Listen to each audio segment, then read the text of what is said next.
ça va être l'immigration, en fait, l'immigration clandestine, aussi la question de l'État et des frontières. Pour cette soirée, on a 3 invités. Principalement, on a en fait Eugénie Despatie-Pelletier qui va parler en fait des politiques migratoires au Canada et de comment en fait l'historique des politiques migratoires ici et aussi l'influence que ça a sur les travailleurs temporaires. Ensuite, il y aura Malek Yalaoui qui va nous parler de son expérience en tant que personne sans statut au Canada pendant une longue période. Donc Malek elle a vécu ici dans des situations assez précaires, justement dû au fait qu'elle n'avait pas de statut, elle n'avait pas un dossier régulier ici. Et en terminant, il y aura M. Aziz Fall qui va présenter un peu un commentaire sur le sujet de l'immigration et aussi en particulier en Afrique, le contexte africain et la Méditerranée, si vous avez suivi un peu l'actualité internationale. Puis donc juste pour introduire justement le sujet, j'ai fait une petite recherche pour savoir un peu le contexte qui était présentement dans la Méditerranée. Dernièrement, en fait, il y aurait eu à peu près 5000 personnes qui auraient été secourues en moins de 24 heures dans la Méditerranée, parce qu'il y a une grande opération qui a lieu avec différents pays européens pour justement résoudre ce qu'ils appellent une crise internationale. L'un des symboles les plus frappants de cette crise est la photographie au rayon X d'une valise contenant un enfant de 8 ans à peu près. À l'aéroport, je pense que c'était en Espagne, quelque chose comme ça. Donc les douaniers ont trouvé un enfant dans une valise. Puis par la suite, selon les sources, le père en fait aurait voulu faire passer son fils aux Canaries. Puis la seule façon qu'il avait trouvé de le faire, c'était d'utiliser les services d'une passeuse. Pour l'Europe, la solution souvent en fait à ce problème, c'est d'investir dans la construction de centres de détention sur le territoire libyen. Ces centres ont été soutenus à coût de millions et de millions pendant longtemps sous le régime Kadhafi. Et bien sûr, la chute du régime Kadhafi, ça a amené des conséquences qu'on voit présentement. Pour plusieurs experts, ce système de détention est le plus pire au monde présentement, surtout dans le contexte d'une guerre civile. On y accuse les autorités libyennes et les milices rebelles d'harcèlement physique et psychologique, de cas de torture et même de meurtre de détenus.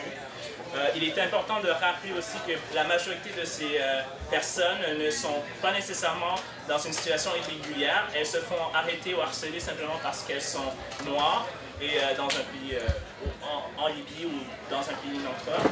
Et qu'en fait, elles sont détenues sans motif valable pendant plusieurs années ou plusieurs mois.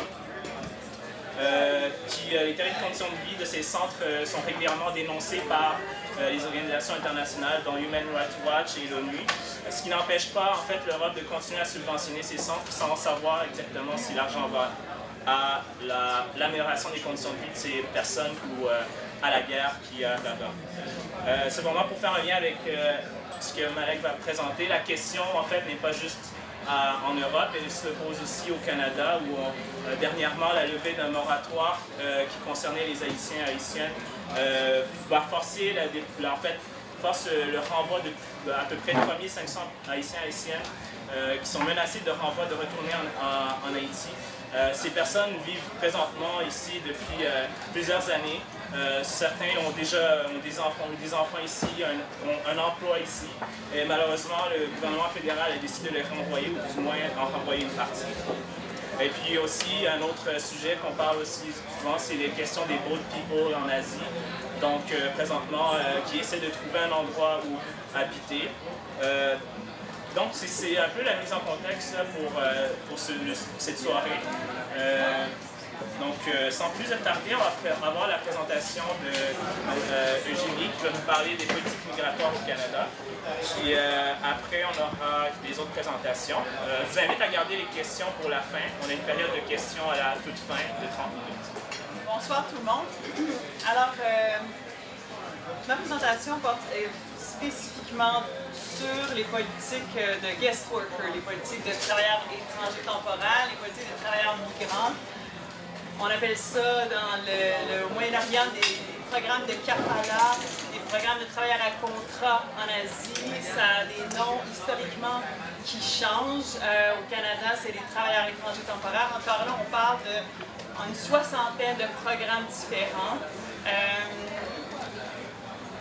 Ce que je voudrais dire en introduction, c'est qu'il y a quand même un lien entre ces programmes-là de travailleurs étrangers temporaires et toute la question des sans-papiers.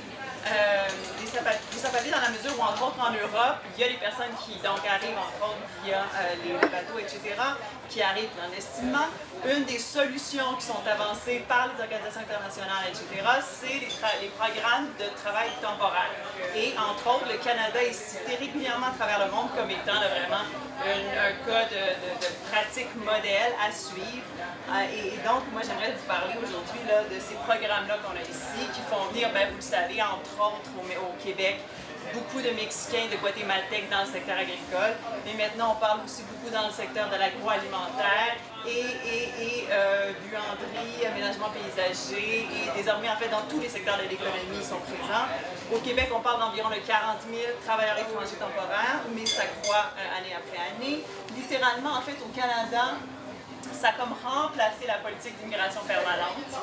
On est passé, je ne vais pas rentrer dans les chiffres, mais on est passé donc dans les années du Parti libéral, dans quand même une espèce de Canada qui était multiculturel, qui se voulait un pays d'immigration permanente. On sélectionnait les familles étrangères, à littéralement une autre politique qui est, on les fait venir comme travailleurs étrangers temporaires, beaucoup plus précaires, entre autres au niveau de leurs droits, et peut-être une certaine partie d'entre eux vont réussir à faire la transition vers le statut permanent. Ça a été ça la nouvelle, en fait, la tendance lourde depuis près de 10 ans au Canada. Récemment, il y a eu quelques scandales. Des Canadiens se sont levés en disant, entre autres, dans les Canadiens qui travaillent au McDonald's, en disant il y a des Philippins qui prennent nos jobs, qu'est-ce qui se passe? Les conservateurs ont réagi en disant c'est vrai, on en fait venir beaucoup trop. Et à partir depuis en fait quelques mois, là, il y a une espèce de revirement qui voudrait resserrer un peu les politiques de travailleurs migrants, en faire rentrer moins pour que les employeurs canadiens se forcent un peu plus pour embaucher ceux qui sont en chômage, sur l'aide sociale, etc. Pour finir l'introduction, c'est sûr qu'en 15 minutes, ça va vite, mais juste pour vous dire, le Québec en ce moment, il y a tout le secteur du patronat qui est très actif. Ils sont allés voir les ministres. Les ministres du Québec sont en guerre contre le fédéral en ce moment parce qu'en fait, ils disent qu'au Québec, on est différent, on a vraiment besoin de ces travailleurs étrangers-là. Et donc, littéralement, ce que le ministre, c'est un conservateur d'extrême droite, ce qu'il leur a répondu la semaine dernière en ondes de la Radio-Canada, c'était assez hallucinant. Ce qu'il a dit littéralement à la ministre de l'Immigration du Québec, c'est si vous voulez des Guatémaltèques pour faire les emplois que vous n'aimez pas, les Québécois, donnez-leur le statut permanent. C'est pas compliqué. Ils leur ont dit faites-les venir avec leurs enfants, leur famille, puis faites-en des Québécois. Puis évidemment, là, toutes les entreprises, puis y compris la ministre, qui sont comme non, on veut pas ça, on veut juste du monde, finalement, sur le statut précaire. Alors moi, il me reste juste peut-être un petit 10 minutes. Ce que je veux dire, c'est que, là, je regardais même pas mes notes, ça va trop vite, 15 minutes, mais en gros, c'est politique, là, parce que les travailleurs étrangers, on s'entend, entre autres, des Français sont débarqués en 1600, bon, écoute, c'est débattable, en 1534 puis 1608, il y en a une couple qui sont débarqués, mais ce qui est important de comprendre, c'est que dès le départ, il y en avait qui arrivaient ici comme, mettons, seigneurs, puis il y en avait d'autres qui venaient des Français, comme engagés. Et il y en avait qui venaient comme esclaves. Donc, tout de suite, on parle de personnes qui débarquaient en Nouvelle-France. Puis ça, c'est sans compter les Autochtones. En fait, les Français ont eu le droit de prendre les Autochtones comme esclaves j'ai la date en quelque part ici, là. Il y a eu un décret officiel du roi qui a dit oui, c'est correct, vous pouvez prendre sous esclavage. Les Iroquois vendaient des Indiens Pawnees. Ils appelaient ça des panis. Quelle honte, c'est bon celui-là. Ok, ça va, bien. Et donc, Donc, ce que je veux dire, c'est que bon, à part les Pawnee, Native Pawnee, qui étaient esclaves, en fait, pendant plusieurs années, il y a eu environ 3-4 000 aussi, donc esclaves de l'Afrique, des États-Unis, qui ont été aussi admis au Canada, en Nouvelle-France. Il y avait aussi des Français qui débarquaient ici et ils étaient sous contrat. Ça veut dire que pendant 5 ans, de 5 à 7 ans, ils étaient en fait la propriété de l'employeur au Canada. C'est très intéressant parce que s'ils essayaient de quitter leur employeur, littéralement, ils étaient mis au fer. S'ils essayaient une deuxième fois, ils étaient tatoués avec la fleur de lys, brûlés. Si quelqu'un en fait les hébergeait, ils devaient payer les amendes. En plus, c'était littéralement en fait des esclaves, mais temporaires, ces Français-là qui étaient sous contrat. Ce qui est intéressant, c'est que la politique a quand même évolué. Sous le régime anglais, c'était la même chose. Il y avait aussi les indentured. Indentured, on parle de donc femmes qui arrivaient ici, qui devaient travailler pour le même employeur comme travailleuses domestiques pendant 1 an, 2 ans. À la fin, ils devenaient libres et devenaient donc obtenaient donc un statut permanent. Mais ce qui est important de comprendre, c'est que depuis le début là, avant même que ça devienne un Canada à la Confédération, il y avait des travailleurs étrangers sous statut légal précaire. Les Chinois, entre autres. Il y a eu des dizaines de milliers de Chinois qui ont été admis au Canada, entre autres. Environ 17 000 eux travaillaient uniquement pour le Canadian Pacific Railway. Mais ce qui est intéressant aussi, c'est qu'il y en a aussi eu des dizaines de milliers qui, eux étaient shippés à différents employeurs dans l'Ouest, mais n'avaient pas le droit de changer d'agence. Étaient donc sous une interdiction de changement d'agence qui, eux, les envoyaient partout travailler. On parle quand même de travail non libre. Et donc, évidemment, statut légal précaire. S'ils réussissaient à rembourser leurs dettes, en tout cas, c'était un système assez compliqué, ils devaient de l'argent à l'agence, puis à la fin, en général, après 10 ou 15 ans, en fait de 5 à 10 ans, ils devenaient des travailleurs canadiens libres. Ça a évolué tout ça. Ce qui s'est passé, c'est que, entre autres, avant la Première Guerre mondiale, le Canada voulait des Européens. En fait, à l'époque, on payait même le voyage. En fait, c'est pas qu'on payait, c'est qu'on donnait des prêts, entre autres, aux Européens. On leur disait, venez-vous-en ici, on va vous payer, on va vous donner de l'argent pour que vous puissiez payer le coût de la migration internationale. Donc, ils arrivaient ici endettés, mais ils étaient endettés quand même avec le gouvernement canadien, tu sais. Tu te sens comme moins esclave, étant donné que tu n'es pas endetté envers un employeur ou un agent de placement privé en particulier. Ils ont mis fin à ce programme-là le jour où la politique d'immigration canadienne a été en 1960. À un moment donné, ils ont dit, bon, OK, parce que c'était juste les Blancs qui avaient le droit d'immigrer au Canada. Quand ils ont mis fin à cette politique d'immigration basée sur la race, ou en tout cas basée sur le pays d'origine, là, tout d'un coup, ce programme-là qui permettait aux travailleurs étrangers d'accéder à un prêt a pris fin. Et aussi en même temps, au même moment en fait, où là finalement ils ont dit ok, on va arrêter d'être raciste et de faire venir uniquement des travailleurs. Parce qu'il y avait mis fin en passant aux Chinois. À un moment donné, en 1923, il y avait dit qu'il n'y a aucun Chinois qui rentre ici. Il y avait aussi mis des barrières pour les Indiens. En tout cas, il y avait eu plusieurs formes de limitations par rapport à l'immigration non européenne. Il y a eu le Bill of Rights en 1960, ils ont mis fin à la politique raciste, mais à ce moment-là, ils ont créé quelque chose de nouveau, puis ils ont dit OK, on va en admettre des Noirs, on va en admettre des Asiatiques, mais on va créer ce qu'on appelle, c'est les programmes de travailleurs temporaires. C'est-à-dire, on les fait venir ici, ils n'ont pas le droit de changer d'employeur et ils s'en vont après leur contrat. Comme ça, ils n'ont pas d'enfants, ils ne s'établissent pas ici. C'était vraiment dans une mentalité, ça a été prouvé là, par des historiens, c'est il y a eu plusieurs thèses intéressantes là-dessus, les débats à l'interne au niveau du gouvernement. Donc, c'était très raciste. Le premier programme, c'était envers des Jamaïcains, donc des Noirs, qui ont été admis dans le secteur agricole ontarien. Et à partir de ce moment-là, en fait, ils ont trouvé, les autres employeurs se sont presque plaints en disant pourquoi les travailleurs, c'est juste les employeurs agricoles qui ont le droit d'avoir presque des esclaves, dans le sens où on parle de travailleurs qui débarquent ici et qui n'avaient pas le droit de travailler pour personne d'autre. Et dans les faits, beaucoup d'abus. Mais ça, je veux dire, j'aurais évidemment 5 heures à dire juste là-dessus sur la question des violations des droits. Je vais essayer de conclure très rapidement en disant que ce programme-là a été finalement généralisé en 1973. Tous les secteurs d'emploi tous les employeurs pouvaient désormais lever la main en disant « J'aimerais ça avoir des travailleurs étrangers qui ont le droit de travailler juste pour moi, personne d'autre au Canada. » Et donc, à partir de 1973, il s'agissait de démontrer qu'aucun Canadien veut faire l'emploi, aucun Canadien en fait répond à la demande, ou en tout cas il fallait quand même faire un certain effort pour recruter des Canadiens. Mais encore là, il y a plein de façons de contourner la loi. Par exemple, si tu dis je veux 500 personnes pour travailler dans ma mine, mais ils doivent parler mandarin absolument, c'est sûr qu'il n'y a peut-être pas 500 Canadiens qui parlent le mandarin et qui ont l'expérience pour travailler dans les mines. Donc il y avait plusieurs façons de faire en sorte que finalement il n'y avait personne qui répondait à l'appel pour faire venir des travailleurs. Maintenant, ce qui se passe, c'est qu'il y a quand même une grosse distinction, ce qu'on appelle discrimination en fonction du pays d'origine. C'est-à-dire que les travailleurs français débarquent ici, eux, ils n'ont pas de changer d'employeur. Donc, c'est vraiment en fonction du pays d'origine. C'est seulement si tu es philippin ou si tu es mexicain ou tu es guatémaltèque que là, finalement, tu vas débarquer ici et que tu vas être dans des conditions beaucoup plus restrictives.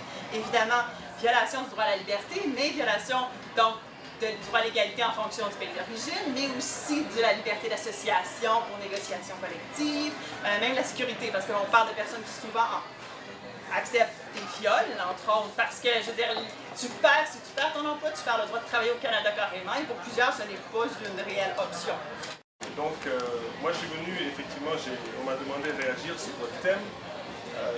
J'ai beaucoup de mal à ne pas réagir comme un politologue et en même temps comme un internationaliste. Donc, je vais essayer très rapidement de sortir quelques grands traits. D'abord parce qu'il est très important de comprendre ce qui est en train de se passer dans une dynamique de système mondial. C'est-à-dire de comprendre ça dans une chronologie longue, mais de le comprendre aujourd'hui dans le délire sécuritaire de la crise du capitalisme. Alors, d'abord, le thème même de votre soirée, c'est la souveraineté de l'État, les frontières, la migration. Et ce qu'il faut comprendre, c'est quoi d'abord la question de la souveraineté de l'État? Pour dire simple, la souveraineté de l'État, c'est le droit de tuer. Le droit de tuer ses propres concitoyens ou de tuer les autres si jamais ils menaceraient l'intégrité territoriale. La notion de territoire elle-même est quelque chose de très ambigu. Dans l'histoire, c'est quelque chose qui a évolué. On n'a pas le temps malheureusement de rentrer dans les détails. Mais la façon par laquelle la physionomie d'un État se crée, l'idée d'une nation, est un processus extrêmement long qui suppose une sorte de cristallisation. C'est-à-dire que la nation se constitue, elle se constitue en fait, comme le montre Gellner, en fonction de l'autre, donc de la menace possible. Mais ce qui est très important dans la dynamique du capitalisme, c'est que le capitalisme permet la circulation du capital, la circulation des services, mais restreint la circulation humaine. En tout cas, le fait de façon sélective. Et si on regarde l'historicité des sociétés, tout n'est qu'une question de migration. Il n'y aurait personne dans cette salle si les migrants africains n'avaient pas quitté leur continent. Okay? Ce qui explique déjà dès le départ qu'il n'y a pas de race, qu'il n'y a qu'une seule race humaine, et que c'est simplement au niveau de leur physiologie que les phénotypes changent. Donc nous sommes génétiquement tous des jumeaux qui sortent du continent africain il y a 200 000 ans par un système de migration, là où il n'y a pas de frontières et là où l'État-nation n'est pas constitué. Donc si on comprend cela dans une dimension humaine, on comprend à ce moment que ce qui est en train de se passer, c'est une dynamique qui vise en réalité à assigner des droits de souveraineté aux plus privilégiés. Vous le voyez dans les gatehouse communities, comment les gens s'enferment, comment on érige les tours, les maisons, mais aussi comment on érige les frontières, comment les murs se dressent et comment la guerre est utilisée. Alors, aujourd'hui, comme on le sait, il y aurait à peu près quelques 413 000 personnes qui ont demandé l'asile en Europe, 213 000 viennent de la zone de la Méditerranée et seulement 20 000 ont été acceptés.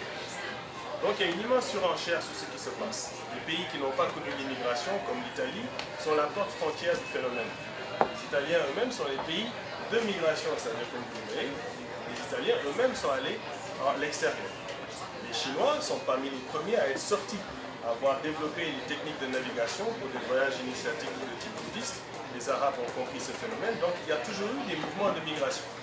Ici au Québec, on appelle pâté chinois. En fait, le pâté chinois, c'est le hachis parmentier et c'est le petit grain de l'agriculture du maïs qui fait qu'on désignait par racisme en fait les Chinois, qui a changé le nom du hachis parmentier en pâté chinois. Ce qui est important donc de comprendre dans ces mouvements, c'est à la fois le double phénomène. Ce qu'on voit actuellement au niveau des pays du G7 et de l'Europe dans les bases Schengen, c'est de créer des systèmes de quotas. systèmes de quotas sont basés, un peu comme on l'a expliqué tout à l'heure, sur une série de sélectivités de l'immigration. Ils ont été refusés récemment par la Grande-Bretagne, la France, la Hongrie et la Pologne. Mais en réalité, ce qui est véritablement derrière, c'est un dispositif militaire Frontex et surtout une nouvelle donne qui est la militarisation navale, c'est-à-dire le droit de tirer sur les bateaux de trafiquants et de les couler. Ceci s'ajoute évidemment à une armada de systèmes, ce qu'on n'a pas malheureusement le temps d'élaborer, mais qui vise à développer un système géopolitique du chaos. Ce qu'il faut comprendre, ce n'est pas le symptôme de la migration. Ce qu'il faut comprendre, c'est l'historicité du phénomène et comment surtout on militarise la géopolitique du chaos. Alors pour comprendre ça, il faut comprendre que le capitalisme s'est construit sur un système d'esclavage et un changement des modes de production, c'est-à-dire qu'on fait de l'Amérique l'espace même de la périphérisation. Donc l'Amérique a servi au bassin d'enrichissement de l'Europe, donc il y a eu des mouvements migratoires immenses. Et ça n'a été permis que parce que l'Europe elle-même a été pendant 7 siècles le bassin d'une immense migration almoravide, donc d'une possession de l'espace européen. Donc pendant 7 siècles, les Almoravides, les Arabes et les Nord-Africains ont provoqué ce phénomène. Et lorsque, après la Reconquista, les Européens repartent dans le reste du monde, le pape donne aux Européens, principalement portugais et espagnols, le droit de posséder le monde qu'ils ont découvert. Donc l'Afrique appartient aux Portugais et toute l'Amérique appartient aux Espagnols. Et comme l'a dit la collègue précédente, lorsque les Européens français arrivent ici, c'est en fait parce qu'il se passe un siècle et demi où, frappé d'excommunication, toute autre puissance européenne qui jouait à la migration pouvait être excommuniée. Ce n'est que François Ier qui a le droit de lancer en fait la conquête vers l'Amérique pour les Français. Donc ces phénomènes sont admis et acceptés pour principalement les Européens. Aujourd'hui d'ailleurs, quand on parle d'un expatrié, en général c'est un Européen, c'est rarement un étranger. Donc on voit qu'il y a en fait une forme de système migratoire qui est contrôlé par le capitalisme, qui n'explique pas non seulement l'esclavage, mais n'explique pas en plus les colonisations de peuplement, donc le Canada, pays de colonisation, pays de migration, qui n'a pu exister que parce qu'il s'est fait sur le génocide de population lors de leur passage. Là, vous avez vu l'euphémisme de la semaine dernière sur le génocide culturel. Il s'agit d'un véritable génocide physique d'abord, avant qu'il ne soit culturel, à l'échelle du continent américain et pas seulement du Canada. Donc ces systèmes de migration du 19e siècle connaissent maintenant une deuxième phase, une phase où les États européens apprennent à finalement s'entretuer. Les premières règles internationales sont faites. On ne s'échange pas sur un prisonnier. On doit légitimer et réglementer les systèmes de migration. Et là, pendant presque 80 ans, au niveau de l'économie, on pouvait gérer le capitalisme avec des migrations contrôlées. Les pays de l'OCDE principalement menant le bal et donnant l'aide publique au développement pour contenir le problème du développement dans les pays du Sud. À partir de la période du néolibéralisme, on assiste au désengagement de l'État, c'est-à-dire que la perte de souveraineté de l'État consiste à la perte de ses propres ressources, à sa capacité de se développer. Et donc, qu'est-ce qui arrive? C'est que tous les pays qui sont vulnérables ne peuvent plus assurer un horizon à leur société. Donc l'État qui éclate, qui est libéralisé, privatisé, n'a plus la capacité de gérer les ressources nationales et maîtriser la force active de travail. À ce moment, les seules possibilités de mobilité pour les jeunes, c'est d'essayer de partir ou d'essayer de se débrouiller. C'est ce qui explique justement que pendant les 30 dernières années, il va y avoir un immense mouvement migratoire, mais là, il s'aggrave puisque non seulement cette libéralisation va accroître le phénomène, mais on va assister à ce qu'on appelle la géopolitique du chaos. Les mêmes pays qui ont instruit le système économique pour dominer le reste du monde n'ont plus la capacité économique de le faire, parce qu'ils sont doublés par ceux-là même qui étaient leurs victimes. Donc les pays africains ont des taux de croissance supérieurs à leurs fameux donateurs. Les remittances, comment dire, l'argent qui est transféré par les migrants dépasse l'aide publique au développement. Et donc, on assiste en fait à une situation où la Chine, l'Inde offrent d'autres perspectives de coopération. Donc, du coup, à partir des années 90, apparaît la géopolitique du chaos, c'est-à-dire l'instrumentalisation sécuritaire, le système de conflit qui permet de s'approprier des ressources et de rendre le parrainage, la tutelle militaire comme une forme obligatoire. Ceci provoque un double mouvement, une intensité des guerres de basse fréquence, donc toute la corne de l'Afrique, l'Afrique du Nord, une partie de l'Asie mineure est affectée, et à ce moment, un mouvement de population très très lourd. C'est ce que vous voyez actuellement en Libye, en Syrie, donc un nouveau pavage interétatique qui provoque dans le Sahel, au Mali, au Congo, des mouvements de population vers les zones des archipels. De tout temps, les êtres humains vont aller vers l'endroit, surtout lorsqu'ils sont jeunes, vers les endroits où les perspectives d'horizon sont possibles. Or, là où justement nous avons un problème de cette instrumentalisation, c'est que cette migration aujourd'hui est criminalisée. Donc elle est de plus en plus affectée par des formes transnationales, des trafiquants, des formes djihadistes. Et ce que je déplore, c'est en fait l'incapacité pour les jeunesses aujourd'hui qui ont la capacité de s'indigner, de comprendre l'internationalisme. Parce qu'en fait, l'internationalisme est la seule antidote à ces grands enjeux.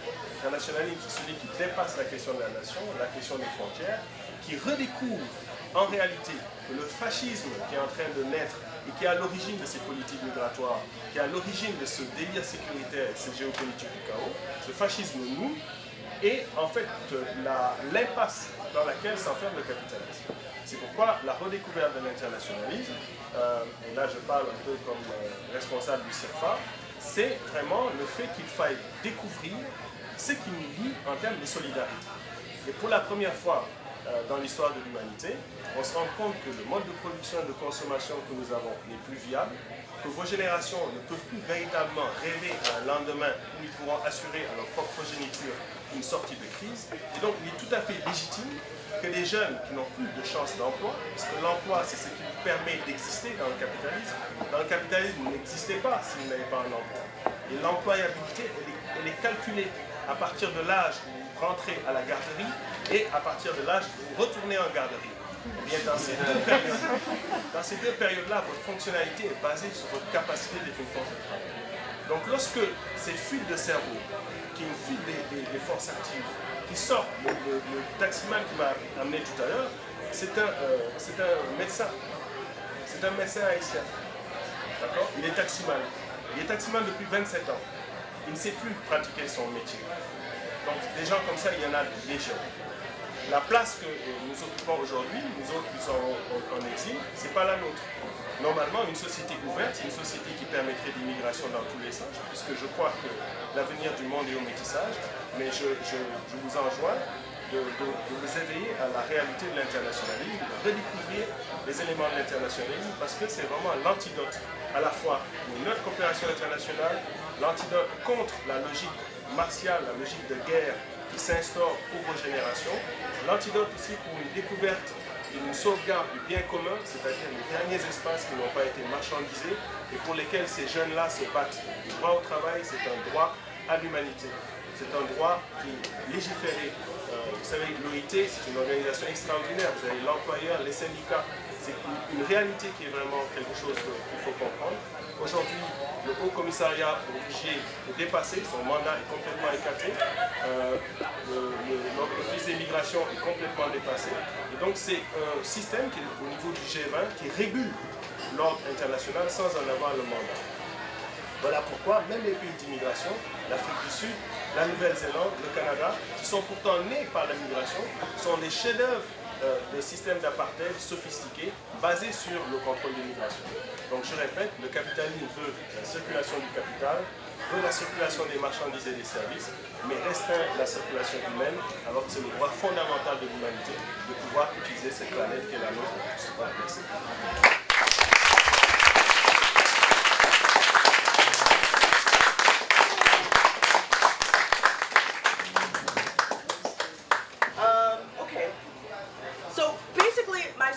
Argument that I wanted to make today is that what we have in the world today is a system of global apartheid. And I use the word apartheid really specifically, and I'd like to flesh out what I mean by global apartheid. And there are four main characteristics that I believe are necessary for apartheid to be called apartheid and to work. And I believe that this is what we have in the world today. So the first really important thing that you want to make sure you have when you have an apartheid system is you want really secure borders and you want to be able to control those borders. We saw this in the most famous case, in the South African case. People were in, en français c'est des Bantu stands, and this was South Africans of African descent, black people, who could only be in particular areas that were called their home areas, and they weren't allowed to leave there. And we see the same thing in Israel today, where people are in the so-called occupied territories, and there are really clear borders and checkpoints over who can move where and who can't. I think this is absolutely what we have today. When people try to cross national borders today, it's not just a question of, you know, for our basic security as Canadians, we need to understand who's coming into our country and who's not.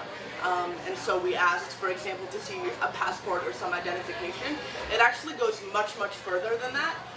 People experience an incredible amount of violence at the border. And also, if you are deemed not worthy somehow to come in, what happens is you're placed in detention. This happens in Canada. It also happens in places like Australia and in various parts of Europe. There's a documentary whose name I can't remember, but I'll try to think of it, all about this system in Switzerland, which is really shocking because you would think, Switzerland, those are the nicest people ever, but apparently not. In Montreal, the detention center is in Laval, and the name en français, c'est le Centre de Prévention d'Immigration de Laval, de Québec. I find it a really ironic name because I don't understand, if people are in Laval, you haven't really prevented anything. So I don't really get how that works. But but I guess what detention centers do is they create this magical third space where somehow you're not actually in the country. And it's very similar to how prisons work, right? People go to prison and we forget about them. And they're in a faraway place, and they're not really part of our society, even if there's thousands of them. Since 2006 in Canada, up to 80,000 people have been in some form of immigration detention right here in Canada. Now, when you go in immigration detention, you can be there for years and years. Some people have been there close to 10 years. It's an area that's completely unregulated by the laws and the civil freedoms that you and I enjoy as Canadians.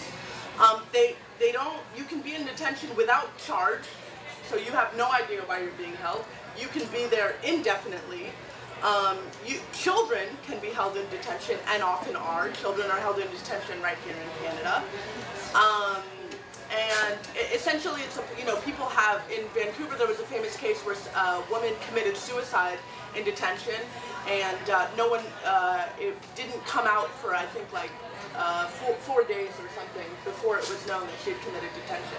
So what I'm trying to say is, it's not just the fact that we have borders and policing, it's the fact that these things are incredibly violent, that they're incredibly unfair, and that they give no thought to the dignity of the person as a human being. And borders really raises the question of, who has the freedom to move and who doesn't. So for example, if you think about in the South African case, if I was a white South African, I can go anywhere. So if I want to go to the Bantu stand, I can. If I want to go to a different part of the country, I can. But if I'm a black South African, I can only stay where I'm supposed to stay in these horrible conditions, and if I want to get out of that, then I have to deal with a lot of violence and a lot of questions.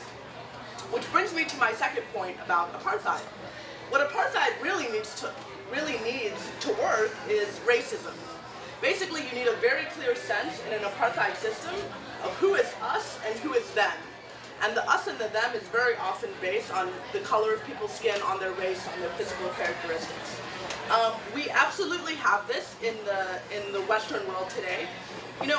And I want to make the case that it's really about race, and it's not even really so much about immigration status, because even if you were born here, or even if you now have your permanent residency or your citizenship, or even if your family has, been here for generations and generations and generations, if people perceive you as a person of color, they're going to let you know that you don't belong here. And here's how. Oh, where are you from? People of color get asked where they're from every single day. Just this weekend I was asked that question, and I said, oh, I live here. And I've been here for 12 years. But the person really needed to know, and so he clarified by saying, yeah, but where are your parents from? And that is a very subtle way to let you know as a person of color that you may think you're a Canadian, but you're not. And here's how we know, because if you're a white person, you're not going to get asked where you're from. I would love to hear, I'd love to be proved wrong if any white person in this room has been asked consistently where, you know, anything can happen. Anything can happen once. No, but anything you're can right. happen once. Yeah, let's say that. Where you're from, and as we see, it's only happened to one person once. So it's not just about that question, but it's all, you know, people of color are constantly racially profiled. If you're a young black kid and you're hanging out in the metro or in the park, the police are going to come up to you and ask you what you're doing. And they may in fact be very violent. And we all know the case, hopefully, about Freddie Villanueva a few years ago, who was shot by the police for playing dice with his brother in the park close to his house. There's another case recently of a man that's being called Daniel. He's a 17-year-old kid. He was hanging out in his school, and somebody called the cops because he looked like he didn't belong there. I don't know what you have to do to look like you don't belong at school when you're a teenager, but apparently what you have to do is be Hispanic, because he was. And the police came and they investigated his immigration status, and he was 17 years old, living here for years, but he didn't have status. And so now his mother and his sister are here. He's been deported back to Mexico, where his family fled, and he's living in the most dangerous part of Mexico, where they fled as refugees. But I guess Canada didn't think that they were really refugees. And so now there's a campaign to bring Daniel back home. So, yeah, just a couple more points about racism. I think we definitely saw this with the Charter of Values. The one thing that really got me personally about the Charter of Values is I kept seeing all of these people who were being told that they needed to like respect the fact that they were in Quebec and adopt, you know, Quebec values. And all of these people spoke perfect French. Now, as someone who doesn't speak perfect French, I'm very sensitive to this idea that if you want to live in Quebec, you need to speak French. And what I understood was that that was the marker of integration. And even in the way that we do immigration, if you can pass a French test, you will get your certificat de sélection in a couple of weeks. And if you can't pass this French test, it's going to take months and months. So what does that mean? Québec, c'est une question de français. But then what happened with the charter was all these people were being told that they weren't truly Quebecois, and their French was perfect. So what was the difference? Clearly their ethnicity and the way that and their religious markers. And what this is Islamophobia, which is racism for Muslims.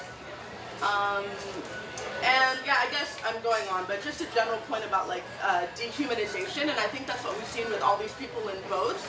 There was a story in Greece about how these, you know, these refugees and migrants had washed up in Greece on this particular island, and they were hanging out, and this island in Greece is a huge tourist spot for British people.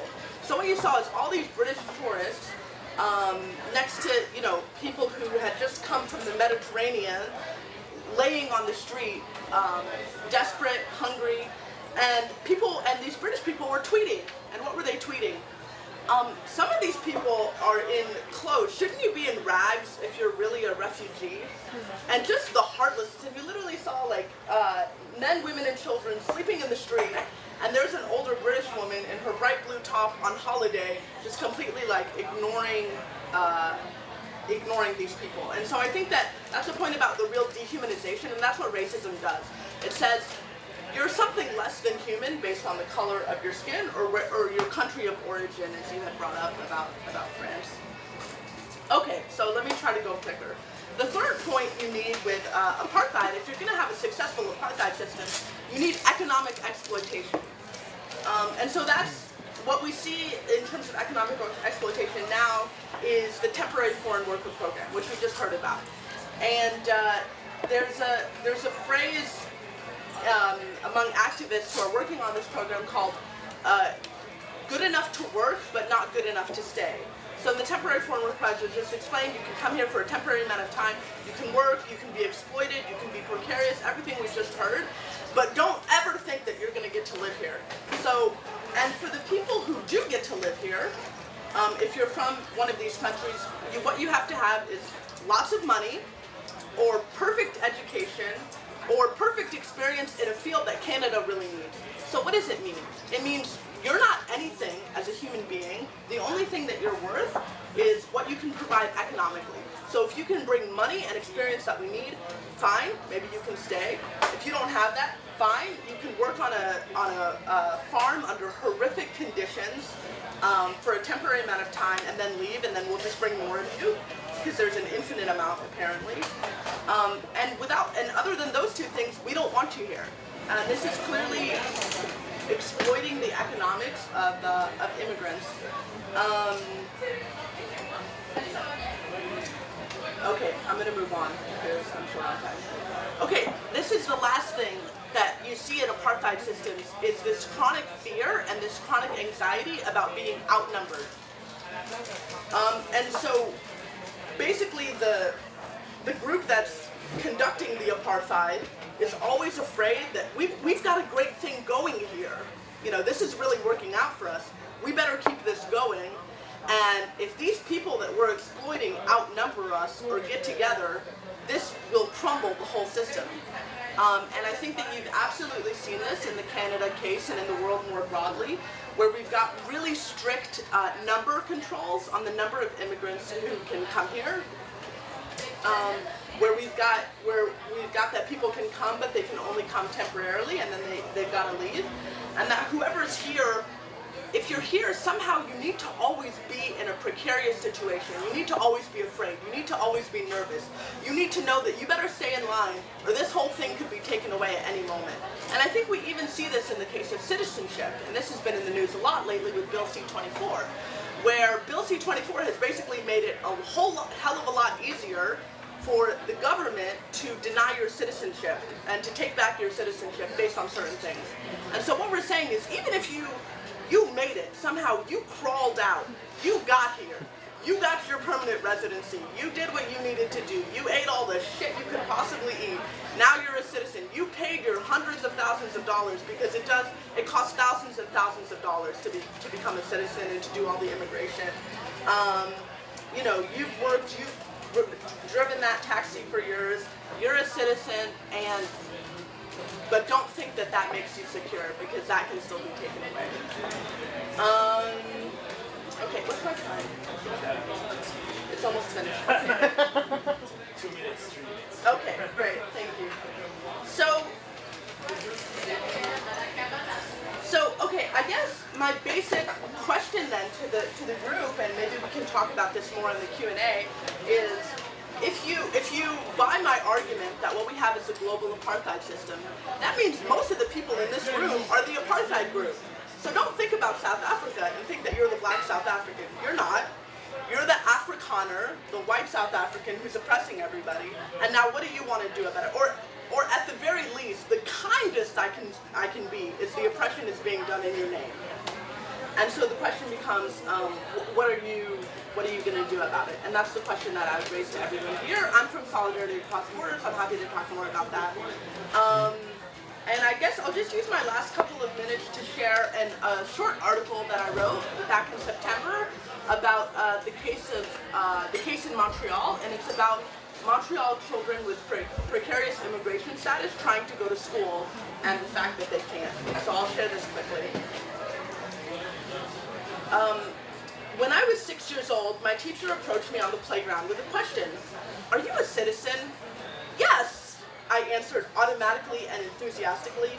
I knew the right answer, even if I wasn't sure it was true.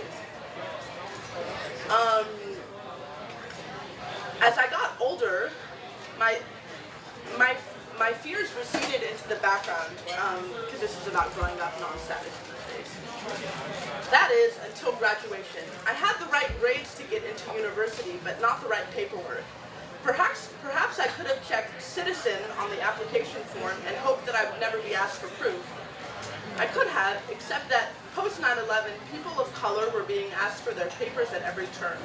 I couldn't live like that, never knowing what day was going to be my last in the US, never knowing when the life I'd spent years building would tumble like a house of cards. I saw only one option: to leave the US, the only country I'd known since the age of 2, and begin somewhere else. Ultimately, I was able to enter Canada because I had a hard-won high school diploma and a letter of acceptance from McGill University. And only then because I was allowed to go to school without my parents being asked to prove their status. This is my story. But unlike me, there are thousands of children in Quebec who are denied the right to go to school due to their precarious immigration status or their lack of any status at all. This is because Quebec requires families to prove their child's legal immigration status in order to register for school. Many families won't even try to register their children because the climate of suspicion on the one side and fear on the other leads to a life lived in terror of deportation. It's the same reason I never bothered to get a driver's license. With every attempt at accessing the most basic entitlements, you ask yourself whether today is the day your life as you know it will end, and whether it's worth it. Undocumented families are only allowed to register their children for school, this is here in Montreal, if they pay a financial contribution of $5,000 to $6,000 per year. What's so unfair about this is that many non-status parents receive exploitative wages and can barely pay their bills. The consequences of this discrimination hardly need to be numbered. Social isolation, impeded academic and personal progress, and worst of all, hopelessness. What would I have done at 18 years old if I had never been allowed to go to school?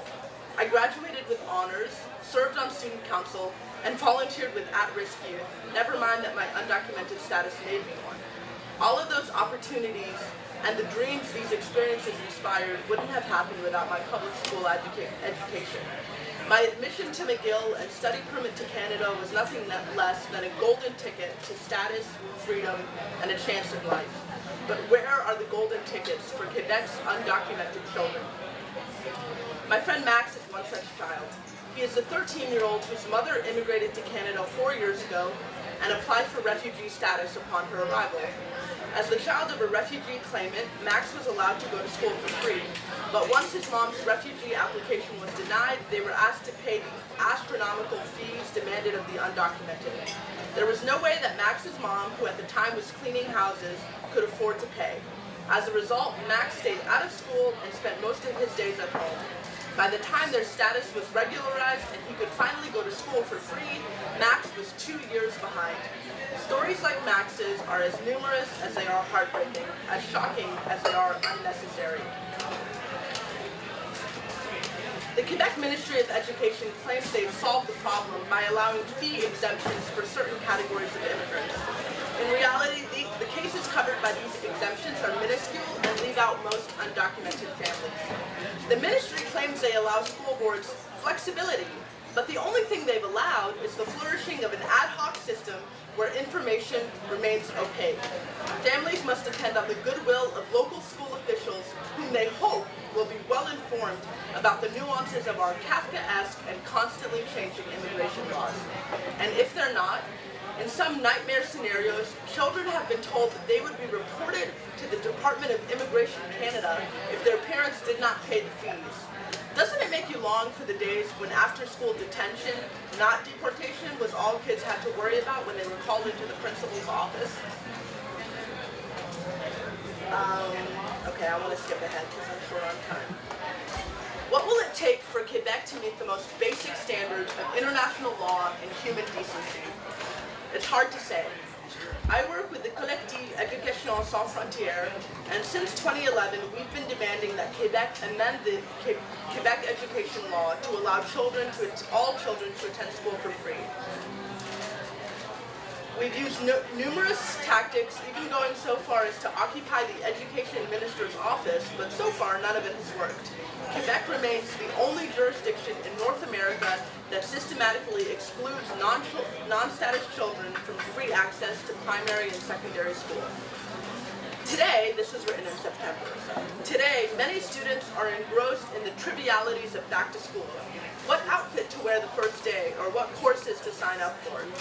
Sadly, there are many children whose only thought is how great it would be to get to go to school at all, who sit behind windows watching other kids board the bus while the TV, their only companion for the day, drones on in the background. Enough. It's time that Quebec allowed every child to go to school.